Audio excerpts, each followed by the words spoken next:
I refuse to criticize any fighter for staying loyal. Loyalty is the key to life. Ladies and gentlemen, you're watching Remstar Says So.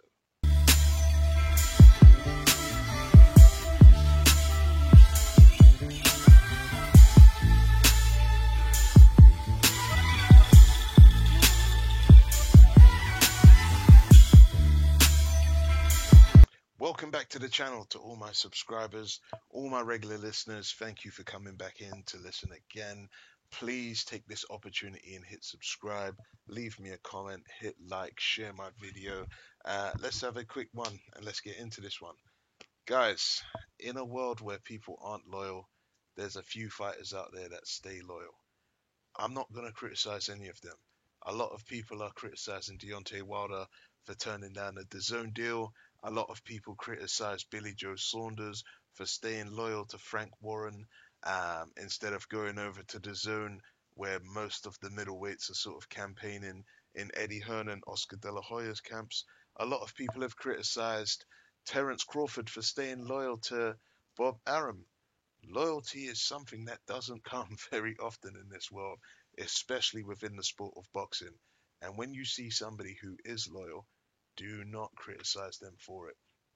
You know, you could be one of those little promotional whores like Chris Eubank, Kell Brook, Tony Bellew that jump from place to place chasing a pound. Or, you could be like Deontay Wilder and turn down um, loads of money. Billy Joe Saunders turning down loads of money. At the end of the day, guys, I'm not criticizing Billy Joe Saunders. I'm not criticizing Terence Crawford, and I'm not criticizing Deontay Wilder. Yes, it would have been easier for Terence Crawford to go after Undisputed if he didn't renew his contract with Bob Arum. But Terence Crawford clearly thinks that ESPN and Bob Arum are doing a good deal and are promoting him well and taking him to where he wants to be. Same sort of thing with Billy Joe Saunders when his contract with Frank Warren was running out. He might have earned a couple more quid fighting over on DAZN and Sky Sports with Eddie Hearn, but that just wasn't what he wanted. He wanted to stay with Frank, the man who was taking him from his first fight and the guy who will probably take him to his last fight. Deontay Wilder sort of got pushed from pillar to post with various promoters who all fucked him about and just thought that he was nothing more than an undercard filler and a joke. Al Heyman and Shelley Finkel really sort of came in for Deontay Wilder and have taken him to the superstardom that he's at the moment.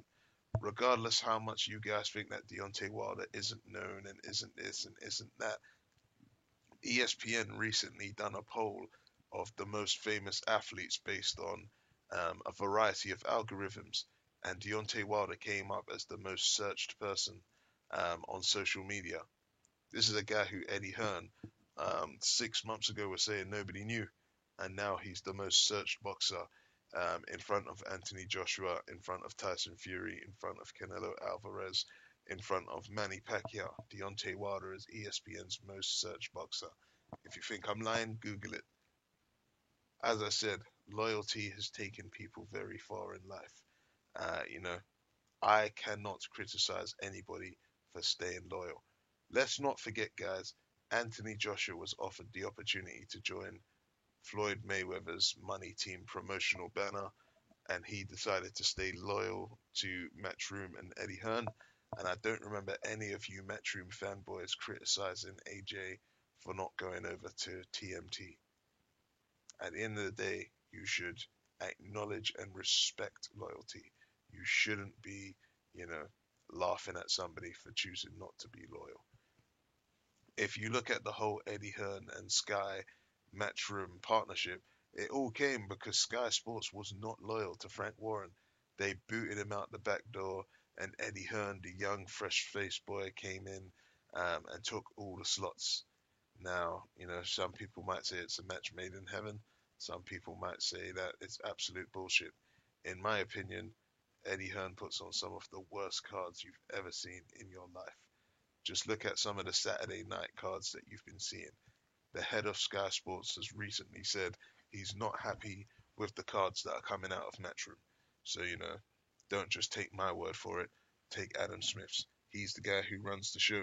If Eddie Hearn continues to put on this bullshit, don't be surprised if Sky look to drop him.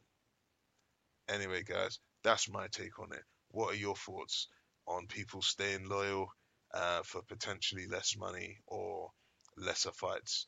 Are you with it? Do you respect the loyal people, or do you think that you should chase every penny and every fight you physically can? Should a boxer really drop the promotional banner and the managers that have helped guide their career, or should they keep striving to get to the top? Leave a comment, hit like, hit subscribe. That's the end of the show because Remstar says so.